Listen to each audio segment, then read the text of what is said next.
lenguaje. Existe la curiosa idea de que si se atribuye una función importante al entorno cultural en el aprendizaje de la lengua, se es conductista. No hay absoluta relación lógica. Quizás deberíamos echar por tierra la mentira de la alimentación desestructurada.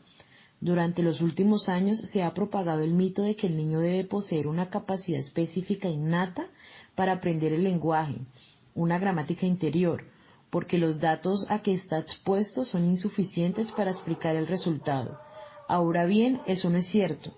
El lenguaje a su alrededor es fantásticamente rico y está demasiado estructurado.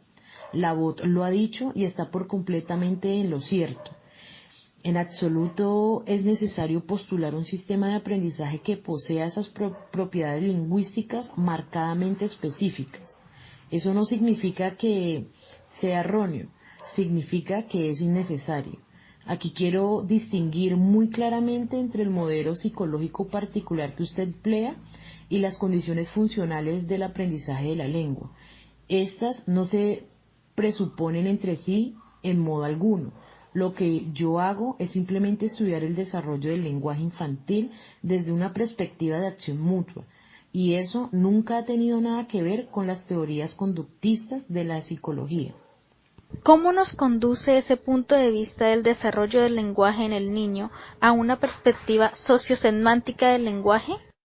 En primer lugar, señala el hecho de que un niño que aprende el lenguaje aprende cómo significar, es decir, desarrolla un potencial semántico respecto de una serie de funciones del lenguaje que en última instancia son funciones sociales, representan modos de interacción entre el niño y los demás.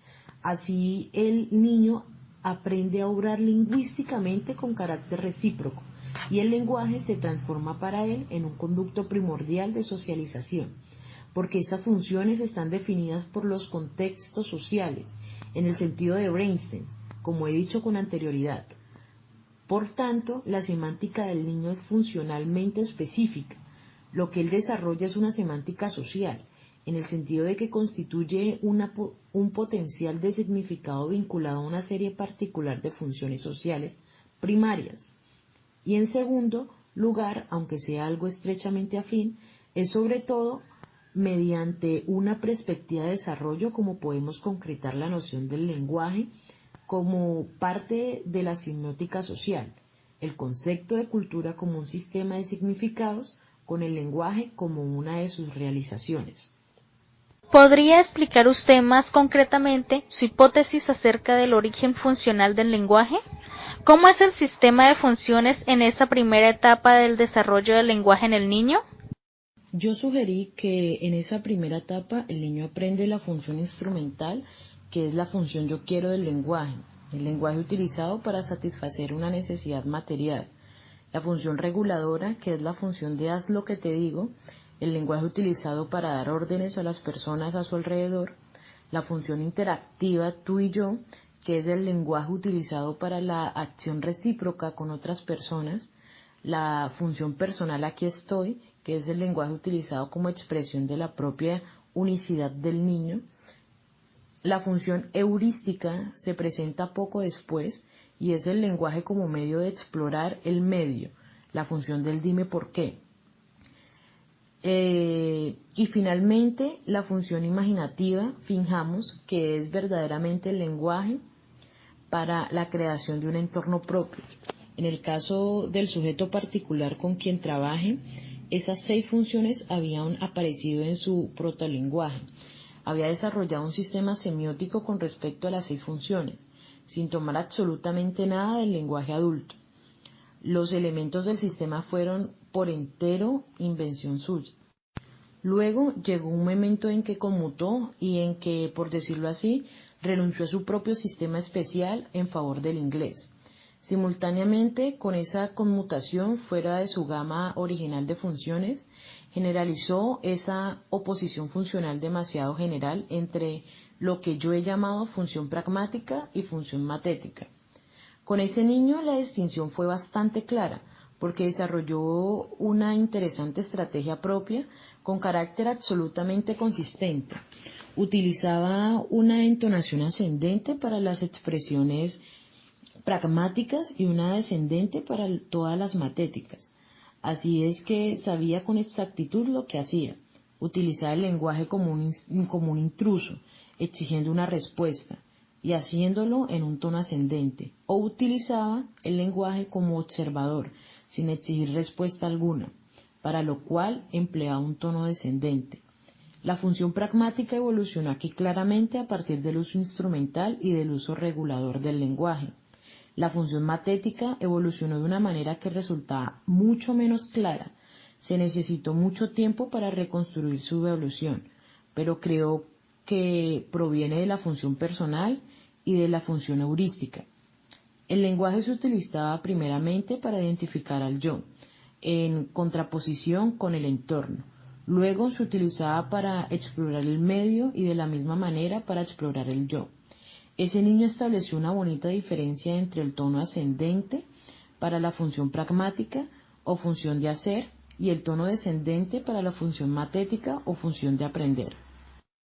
La etapa siguiente, el lenguaje adulto, a diferencia del protolenguaje del niño, le brinda la posibilidad de significar más de una cosa a la vez. Entonces llega el momento en que esas funciones son incorporadas al propio sistema lingüístico, bajo la forma sumamente abstracta de las metafunciones que he mencionado con anterioridad. La función pragmática en la función interpersonal del sistema lingüístico y la función matética en la función ideacional de dicho sistema. En tanto que en la primera etapa las funciones se limitan a una relación de ya, ya. El niño utiliza el lenguaje ya para esto, ya para aquello. La belleza del sistema lingüístico adulto radica en que él puede hacer más de una cosa a la vez.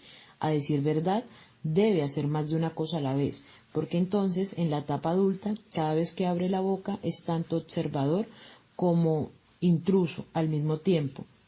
Y esa es la razón por la que el lenguaje humano evolucionó interponiendo entre el significado y el sonido un nivel de estructura gramatical, porque es la estructura gramatical la que permite que las diferentes funciones se proyecten unas sobre otras como una especie de polifonía. Recurro a esta metáfora porque en la música polifónica las diferentes melodías se proyectan unas sobre otras, de modo que cualquier acorde particular es al mismo tiempo un elemento en varias melodías diferentes. Del mismo modo, en el lenguaje adulto, cualquier elemento del sintagma, por ejemplo, una palabra, desempeña al mismo tiempo un papel en varias estructuras diferentes. Ahora bien, eso no puede hacerse sin una gramática. El sistema del niño es un sistema de dos niveles, posee contenido y posee una expresión. Y el sistema del adulto es un sistema de tres niveles, el del contenido, el de la forma y el de la expresión. Entonces, esa pluralidad funcional constituye la diferencia entre el lenguaje adulto y el lenguaje infantil. Sí, eso es lo que quiero decir con pluralidad funcional, que cualquier expresión en el lenguaje adulto opera en más de un nivel de significado a la vez. Esa es la diferencia fundamental entre el lenguaje adulto y el lenguaje del niño. Todo lo que usted ha dicho hasta el momento prueba que su criterio respecto del alcance de la lingüística difiere considerablemente de los criterios a que estamos acostumbrados en otras diversas tendencias. Quizás sea esta una buena ocasión para regresar a nuestro punto de partida. Me gustaría pedirle que volviera a definir lo que quiere decir con lingüística y con sociolingüística y lo que usted entiende como dice que un buen lingüista tiene que salir de la lingüística. Bueno, espero no haberlo expresado totalmente de ese modo, que un buen lingüista tenga que salir de la lingüística. Volvamos a la observación de que existen dos perspectivas principales del lenguaje. Una es la perspectiva intraorganismo, otra la perspectiva interorganismos. Desde la perspectiva intraorganismos consideramos el lenguaje como lo que ocurre en la cabeza. Desde la perspectiva interorganismos consideramos lo que ocurre entre la gente. Ahora bien, esas dos perspectivas son complementarias y en mi opinión la lingüística alcanza el mejor estado de salud cuando una y otra se toman seriamente. Los últimos 10 o 15 años se han caracterizado por una concentración muy fuerte en la lingüística intraorganismos, en gran parte bajo la influencia de Chomsky y su lenguaje como conocimiento o perspectiva psicolingüística. Personalmente, me alegro de que en la actualidad haya un regreso a la perspectiva de interorganismo, en la que tomamos en cuenta que la gente no solo habla, sino que se habla entre sí. Ese es el hecho que me interesa. Con frecuencia la gente pregunta si tiene que escoger si se va a estudiar lingüística intraorganismos o interorganismos.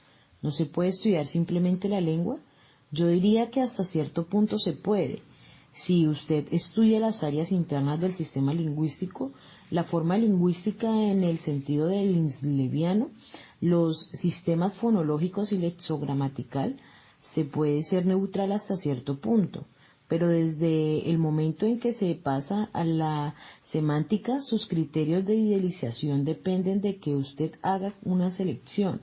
Dirá usted, con Chomsky la lingüística es una rama de psicología teórica, o lo que es igualmente válido, la lingüística es una rama de la sociología teórica.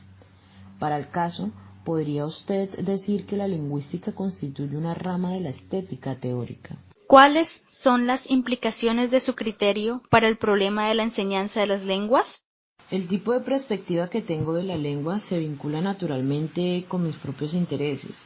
Mis intereses radican principalmente en el lenguaje y el sistema social, y luego en vinculación con estos, en las dos áreas del lenguaje y la educación y del lenguaje y la literatura. Todo eso tiene algo en común, hace que sea necesario interesarse por lo que hace el hablante, por el texto. Ahora bien, con objeto de que tengan sentido, lo que hace el hablante debe usted poder encajarlo en lo que el hablante puede hacer.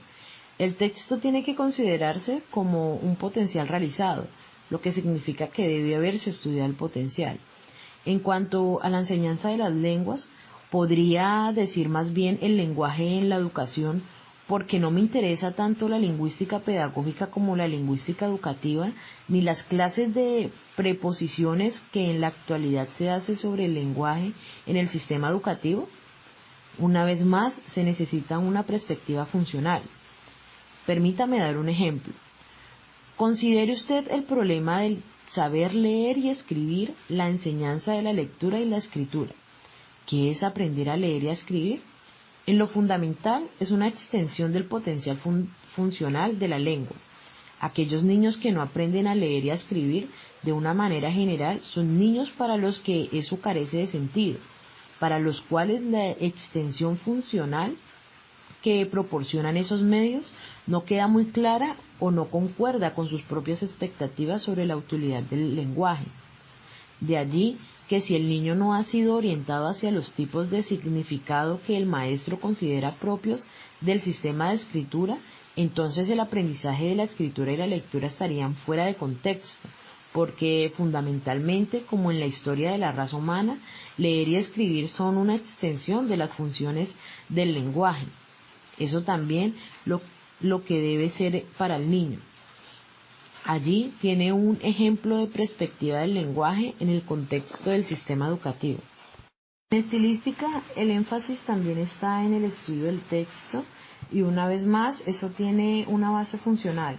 Nos interesa lo que ha escrito tal o cual escritor en comparación con el antecedente de lo que podría haber escrito, incluso comparativamente con el antecedente de otras cosas que ha escrito o que han escrito otras personas.